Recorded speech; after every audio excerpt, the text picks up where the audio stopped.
Ang ganda. Gusto ko siya. Mas maganda yung medyo Fresh. maigsi. Oo. Hi, Ma'am Lynette. Hi.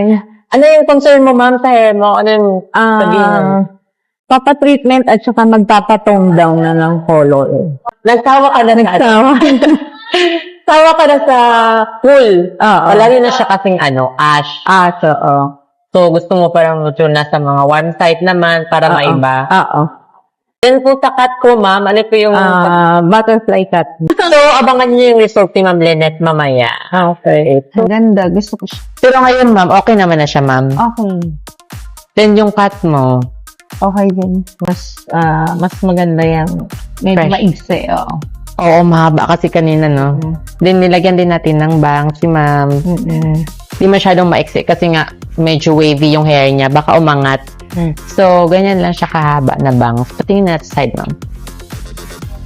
Maganda siya, no? Bagay din pala sa'yo warm. Ayun. Tapos yung layer, Ma'am. Tapos, anong tawag dun? Pag mga cool shades ba, Ma'am? Palagi ka talagang ganun dati. Okay. Ngayon lang na iba. Thank you po. Thank you again. Thank you.